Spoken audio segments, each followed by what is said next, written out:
হে দুনিয়ার মানুষ, তোমরা যদি তোমার জিন্দেগিকে বড় অতি মূল্যবান মনে করতে চাও, তাহলে তোমাদের সর্বপ্রথম হলো সময়কে মূল্যবান মনে করে নিজের জিন্দেগিটাকে এমন সুন্দর করে সাজাইতে হবে। তাহলে দেখা যাবে ওই সময় একদিন তোমাকে এমন দ্বার প্রান্তে পৌঁছায়া দিবে যেটা তুমি কখনো কল্পনাও করতে পারবে না। সংক্ষেপে একটা উদাহরণ দিলে বুঝবেন। এক সংসারে তিনজন সন্তান। একজন সন্তান হলো জেনারেল শিক্ষিত, আরেকজন সন্তান হলো সে দুনিয়া নিয়ে অল টাইম চিন্তা ফিকির করত, কিভাবে কামাই করতে পারি, কিভাবে আমি আয় উন্নতি করতে পারি। আর ভাই, ছোট ভাই, তাকে মাদ্রাসায় তার বাবা পড়াইতে দিছে। পড়াইতে দেওয়ার পরে তিনি কিছুদিন মাদ্রাসায় পড়াশোনা করার পর বাড়িতে এসে দেখি আমার ভাই দুনিয়াবি হয়ে যাচ্ছে। আমার এই ভাইকে কি করতে হবে? এই দুনিয়ার থেকে আখিরাত মুখী করতে হবে। কিভাবে কিভাবে করবে? তার যে ছোট ভাই যে চিন্তা ভাবনা করেছে, আমি আমার ভাইকে আমি সুন্দর করে একটা ধারণা তার ভিতরে ঢুকাইয়া দিব, তারা যেন বুঝতে পারে আমার ভাই যেন এই দুনিয়াটার পিছনে দৌড়াইতেছে, যে এই দুনিয়া বড় নিষ্ঠুর, বড় নিষ্পাপ। এমন নিষ্ঠুর দুনিয়ার ভিতরে দৌড়াইয়া যেই দুনিয়াতে তারা জিন্দেগিকে কখনো উপলব্ধি বা সুন্দর করে সাজাইতে পারবে না। ছোট ভাই ডাক দিয়ে বলল, ও আমার মেজো ভাই, তুমি যে দুনিয়া করো, যেই দুনিয়াটা এমন বড় নিষ্ঠুর, ওই দুনিয়া কিন্তু তোমাকে একদিন লাথি মেরে ফেলে দিবে। কেমন ভাবে ফেলবে জানোনি? এই দুনিয়াটা হলো দুনিয়াতে সব থেকে পচা জিনিস, যেটা হলো মরি জাতীয় বলা হয়। নদী দিয়ে অনেক সময় মরা গরু কিন্তু ভাসতে ভাসতে যায়, অনেক কুকুর কিন্তু ওই মরির দিকে, ওই পচা জন্তুর দিকে দেখে দেখে দৌড়াইতে থাকে। এমন একটা সময় আছে যে এই সময়টাই ওই মরা জন্তুটা কিন্তু ধীরে ধীরে নদীর মাঝখানে চলে যায়, কিন্তু শেষ পর্যন্ত ওই কুকুর কিন্তু ওই গরুটাকে পায় না। দুনিয়াটা এমন, যারা দুনিয়ার পিছনে দৌড়ায়, দৌড়াইতে দৌড়াইতে দৌড়াইতে এমন একটা তার প্রান্তে পৌঁছা যায়, যারা দুনিয়াকেও পায় না, আখিরাতকেও পায় না। শুধু হায় হায় দুনিয়া, এই জীবনটাকে আমি কি করলাম? জীবনটাকে দুনিয়ার পিছনে আমি ফেলে ফেলে নষ্ট করলাম। আমার এই জিন্দেগি কিন্তু দুনিয়ায় তো শেষ করে দিল। ছোট ভাই মেজো ভাইকে বুঝাই, ভাই এই যে দুনিয়া, এটা কিন্তু আপনার ক্ষণস্থায়ী নয়।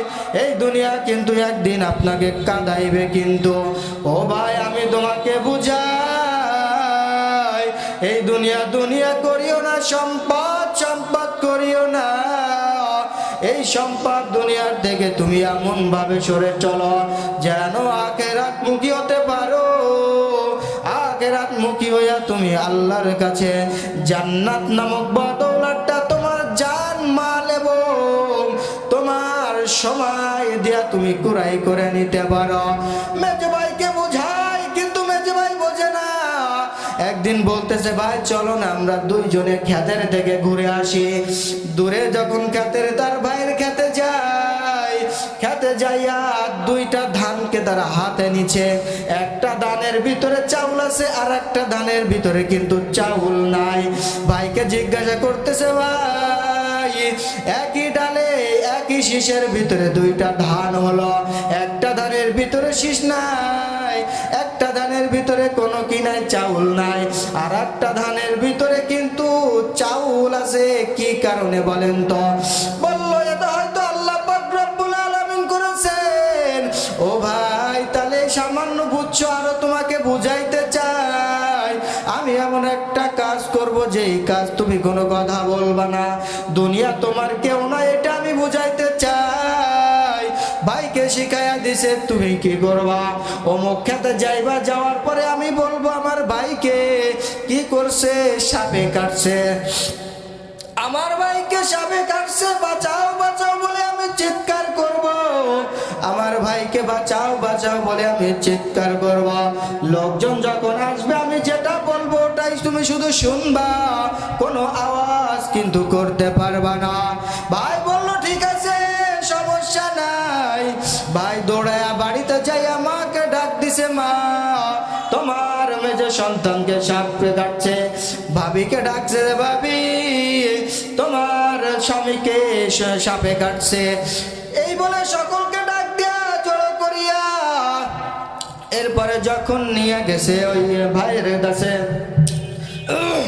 ভাইকে বল, ভাই যখন শুয়া দেখে, ভাইকে শুয়া দেখিয়া বলে দ্রুত উঝা ডাক। উঝার কাছে গেছে ছোট ভাই, ছোট ভাই যাইয়া ডাকিয়া বলে, ও উঝা ভাই, আমি কিন্তু একটা পরীক্ষা করার জন্য আমার ভাইকে নাটক সাজাইছি, তুমি আমি যেটা বলবো হুবহু তুমি সেটা করবা, তুমি কিন্তু কোনো উল্টা পাল্টা কিছু করবা না।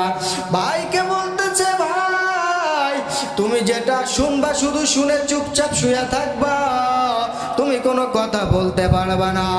উজাকে ডাকিয়ে আনিয়া বলে, দেখেন না আমার ভাইকে সাপে কাটছে, কি করা যায়, কিভাবে বাঁচানো যায়? সাপের কামড় দেখে উজা বলতেছে, বাঁচানোর কিন্তু একটা উপায় আছে। কি উপায়, কি উপায়? বলে সেটা হলো আমি তার গায়ের থেকে ফুঁক দিয়া ওই যে রক্ত নামক বিষ যেটা তার গায়ের ভিতরে ছড়ায়া গেছে, এই বিষগুলা একজন পায়ের সামনে দাঁড়াইবে, তাকে ঝাড়িয়া তার গায়ে দিব, সে মারা যাবে আর তোমার ভাই বেঁচে যাবে। প্রথম ডাকছে তার স্ত্রীকে, ডাক দিয়া বলে, ভাবি আমার ভাই তো এখন মৃত্যুর সঙ্গে লড়াই করে, ও ভাবি উজা যেভাবে বলছে করো না, তোমার জন্য তো ইনকাম করলো সারা জীবন, সারা জীবন তোমাকে ভরণ পোষণ দিল, সারা জীবন তোমাকে খাওয়াইলো পড়াইলো, তুমি যা বললে তাও তুই করলো, তুমি একটু পায়ের কাছে দাঁড়াও, ভাই উজা বিষ ঝাড়িয়া তোমার গায়ে দিয়া দিবে, তুমি মারা যাবার ভাই যে জ্যান্ত হয়ে যাবে, জীবিত হয়ে যাবে। সঙ্গে সঙ্গে স্ত্রী বলে, না না না, আমি দরকার নাই, দ্রুত তোমার ভাইকে কবর দিয়া দাও। স্ত্রী চলে গেল, সন্তানকে ডাকলো, সন্তানও একই কথা বলল, বাবাকে ডাকলো, বাবাও একই কথা বলল।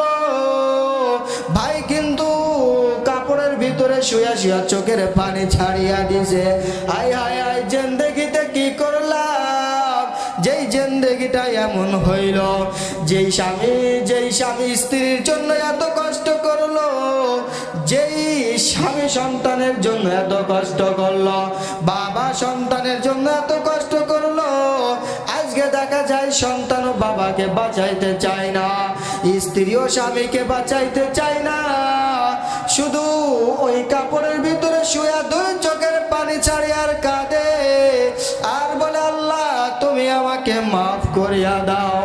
আয় আল্লাহ তোমাকে চিনি নাই, তোমাকে চিনি নাই, মালিক রে তুমি আমাকে মাফ করিয়া দাও, তওবা করতেছি আর কোনদিন তোমার থেকে আমি বিমুখ হব না, এই জিন্দেগিটাকে আমি তোমার রঙে রঙিন করিয়া সাজাইতে চাই, তোমার রসুলের সুন্নাত দিয়ে রঙে রঙিন করে সাজাইতে চাই। ও আল্লাহ তুমি যদি আমাকে মাফ না করো, আজ আমি এই দেখিয়া বুঝতে পারলাম দুনিয়া বড় নিষ্ঠুর, আজকে যদি আমাকে কবরে রাখি আসে, 2 দিন পরে আমার সন্তান কিন্তু আমার কাছেও যাইবে না, আমার স্ত্রীও কিন্তু ওই কবর নামক গর্তের ভিতরে যাইয়া খবরও নিবে না, শুধু তারা তাদের জিন্দেগি নিয়ে এমন ভাবে কাটাইবে, তারা এমন ভাবে চলবে মনে হয় তাদের কোনো বাবা ছিল না, মনে হয় তাদের কোনো স্বামী ছিল না, তাদের কোনো সন্তানাদি ছিল না। এই জন্য আল্লাহ পাক রব্বুল আলামিন বলেন, ও বান্দারা যদি তোমরা 4টে কাজ করতে পারো, তাহলে দেখা যাবে তোমরা দুনিয়ার কোনো ক্ষতিগ্রস্তের ভিতরে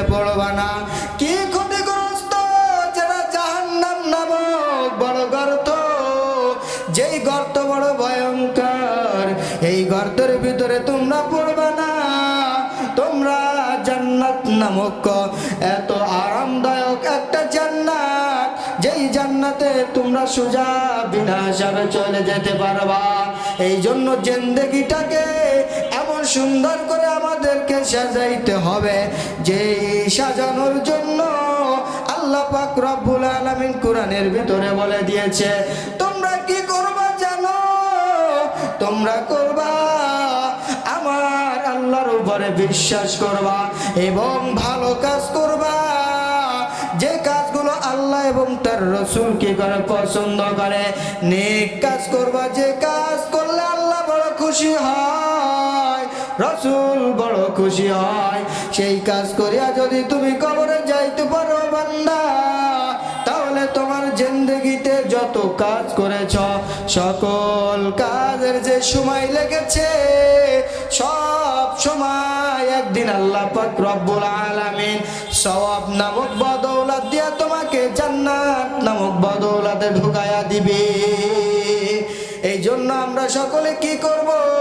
নেক আমল করব, ভালো কাজ করব, সৎ কাজ করব, সৎ কাজের আদেশ দিব এবং কি করব? সত্যকে সত্য বলবো, মিথ্যাকে মিথ্যা বলবো। আজকে যদি সত্যকে সত্য বলতে না পারি, মিথ্যাকে মিথ্যা বলতে না পারি, তাহলে দেখা যাবে আমাদের জিন্দেগিটা বড় কঠিন নামক বদৌলতে পরিণত হয়ে যাবে। একবার তাকে দেখেন না ভাই, আমরা তো মানুষ ছিলাম, আমাদের মতো সাহাবায়ে কেরামরা তো মানুষ ছিল। তারা নাই কত কষ্ট করেছে দিনের জন্য, সত্যকে সত্য বলতে যায়, মিথ্যাকে মিথ্যা বলতে যায় কত কষ্ট করেছে। সাহাবা আজমাইনগণ কাফেরদের কাছে মার খেয়েছে, এমন মার যে মারের কোনো শেষ নাই। খাবার খাইতে দেয় নাই, পানিও খাইতে দেয় নাই। একজন মহিলা সাহাবী, যে এমন একজন মহিলা যার নাম সুমাইয়া রাদিয়াল্লাহু তাআলা আনহা। এই যে সুমাইয়া একজন নারী, সেদিনের জন্য এত বড় কষ্ট করেছে, জানেননি কি কষ্ট? দেখেন না এত বড় কষ্ট করেছে, যে কষ্ট করার দ্বারাই আল্লাহ তাআলা এমন মর্যাদা দান করেছেন, যে মর্যাদা জান্নাত নামক মর্যাদা তাকে দান করেছেন। এই আমার দুনিয়ার মুসলমান, একবার একটু ভাবিয়া দেখো, যদি সুমাইয়ার মতো আমরা হতে পারি। সুমাইয়া কি কাজ করেছে জানেননি? এই একজন মহিলা, তিনি কি করেছে জানেন? তিনি ইসলামের জন্য আল্লাহর রাসূলের কাছে যাইয়া ইসলাম গ্রহণ করেছে। গ্রহণ করিয়া তার পাড়ায় মহল্লায় ইসলামের জন্য দাওয়াত দেয়। দাওয়াত দিতে দিতে এই খবরটা আবু জাহেলের কানে চলে গেল। আবু জাহেলের কানে যাওয়ার পর আবু জাহেল বলতেছে, আমি এই শহরের রাজত্ব করি, এই রাজত্ব করার মাধ্যমে মুহাম্মাদের রাজত্ব আমি করতে দিব না। এই আমার কাফেরের দল, তোমরা তিনজন আমার কাছে আসো। তিনজন আসিয়া তিনজনকে তিন দায়িত্ব দিব, যে দায়িত্বটা তোমরা পালন করবা। একজনে বল্লম অর্থাৎ চুরিদার দিবা, আর একজনে মক্কার সমস্ত কাফেরদেরকে একত্রিত করবা আমার বাড়িতে, আর আরেকজন আমার সঙ্গে সুমাইয়ার বাড়িতে চলো, সুমাইয়াকে ধরে আনতে হবে। আবু জাহেল এমন একজন মূর্খ, যেই মূর্খ আল্লাহকেও চেনে নাই, যেই মূর্খ নবীকেও চেনে নাই। এই মূর্খ কি করছে? সুমাইয়ার বাড়িতে গিয়েছে। সুমাইয়ার বাড়িতে যায় সুমাইয়া ডাকে, ও সুমাইয়া তুমি বাড়িতে আছো নি? বলে হ্যাঁ আমি বাড়িতে আছি। বলে তুমি নাকি মুহাম্মাদের ইসলাম গ্রহণ করেছ? বলে হ্যাঁ আমি মুহাম্মাদের ইসলাম গ্রহণ করেছি। কেন করেছ? তোমরা তো বাপ দাদার যে ধর্ম সেটা পালন করতা, সেটা ছেড়ে কেন তুমি মুহাম্মাদের ধর্ম গ্রহণ করেছ? বলতেছে, ও আবু জাহেল, আমি পথ চিনতাম না, আমি ছিলাম অন্ধকার যুগের ভিতরে, আমি এখন আলো নামক জগৎ খুঁজে পেয়েছি, আমি এখন চিনে ফেলেছি সঠিক পথ। আমি এই জন্য মুহাম্মাদের ধর্ম গ্রহণ করেছি। ধর্ম গ্রহণ করে আমি এখন ইসলামের পথে দাওয়াত দিতে আছি। কই কেন তুমি দাও? কারণ হলো আমি এই ইসলাম এমন একটা ইসলাম পেয়েছি যে ইসলামটা হলো সঠিক ধর্ম, সঠিক একটা পথ, সঠিক একটা পন্থা, যেটার পথে চলতে চলতে আমি একদিন জান্নাত নামক বদৌলত পাওয়া যাব। যদি এই সময় এত কষ্ট করে দেখেন, নিজের জিন্দেগিটাকে দিনের জন্য বিলীন করে দিয়েছে। সুমাইয়াকে ধরে নিয়ে গেল কাফেরদের সামনে। কাফেরদের সামনে ধরে নিয়ে সুমাইয়াকে জিজ্ঞাসা করতেছে, হো সুমাইয়া, তোমাকে আমি শেষবারের মতো জিজ্ঞাসা করব, সুমাইয়া তুমি তোমার ইসলামকে ছেড়ে দাও, মুহাম্মাদের ধর্মকে ছেড়ে দাও। বলে না না, আমি মুহাম্মাদের ধর্ম ছাড়তে পারবো না। তুমি যদি আমার জীবনটাকে শেষ করে দাও, তারপরেও আমি মুহাম্মাদের ধর্ম ছাড়তে পারবো না। শেষবারের মতো জিজ্ঞাসা করে সমস্ত মক্কার কাফেরদের সামনে সুমাইয়াকে উলঙ্গ করে ফেলছে। উলঙ্গ করার পরে ওই সুমাইয়ার লজ্জা স্থানে ওই আবু জাহেল ছুরিটাকে ঢুকাইয়া দিয়েছে। সুমাইয়া আসমানের দিকে চোখ দিয়া ডাক দিয়েছে, আল্লাহ, ও মালিক, দেখো তোমার ইসলামের জন্য, তোমার মুহাম্মাদের ধর্মের জন্য আজকে আমার এত কষ্ট সহ্য হচ্ছে। ও মালিক, আমি তোমাকে ডাক দি, তুমি কি আমাকে একবার দেখতে আসবা না?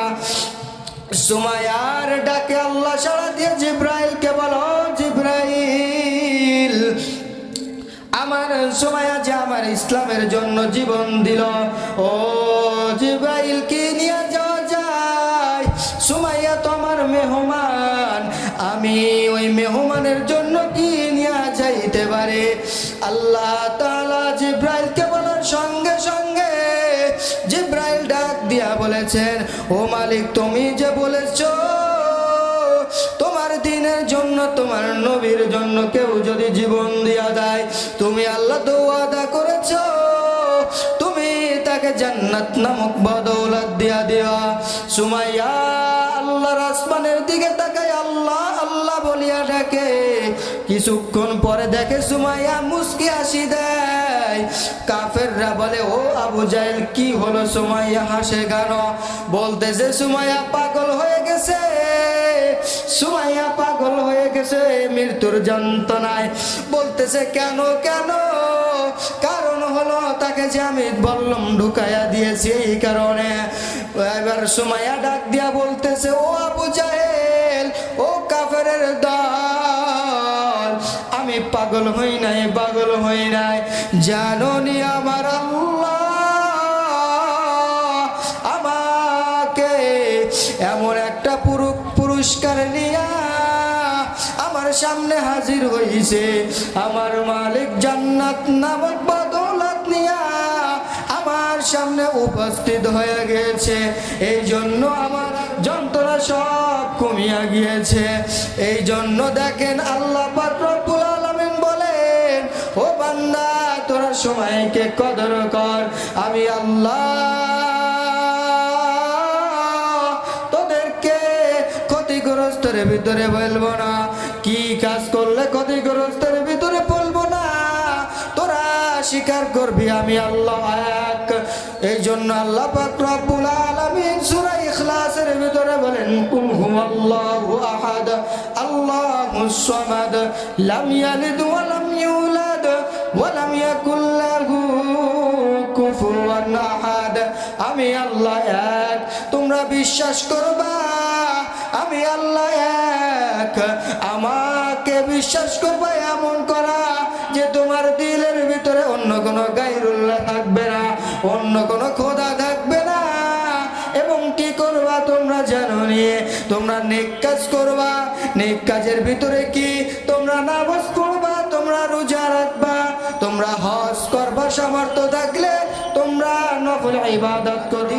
নিজেকে নেকের আমলের ভিতরে রাখতে পারেন, নফল ইবাদত যদি আপনারা বেশি বেশি করে ফরজ ইবাদত করতে পারেন, বেশি বেশি করে যদি সুন্নাতের আমল করতে পারেন, এক সময় দেখা যাবে আল্লাহ সুমাইয়াকে যেমন হাদিয়া দান করেছেন, কি হাদিয়া, জান্নাত নামক বদৌলতটা হাদিয়া দান করেছেন, এমন হাদিয়া আল্লাহ পাক রব্বুল আলামিন আপনার আমার জন্য দিতে পারে কিনা? 100% আল্লাহ পাক রব্বুল আলামিন আপনাকে আমাকে দিতে পারবে। এই জন্য আল্লাহ পাক রব্বুল আলামিনের পাগল হতে হবে। পাগল এমন পাগল হতে হবে যেন পাগল হতে হতে জীবনটাকে শেষ করে দেওয়া যায়। আমার দয়ার মাওলা রে,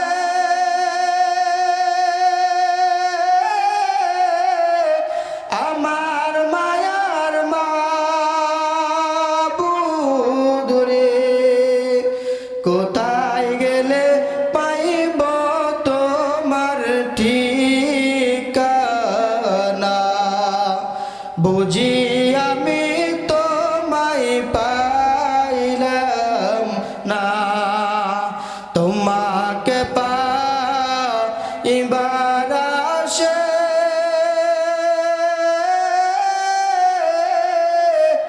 ঘুরি আমি দেশ বিদেশে। পার পাব কি জানতে মনের বাসনা, পার পাব কি জানতে মনের কামনা। আমার দয়ার মাওলা রে,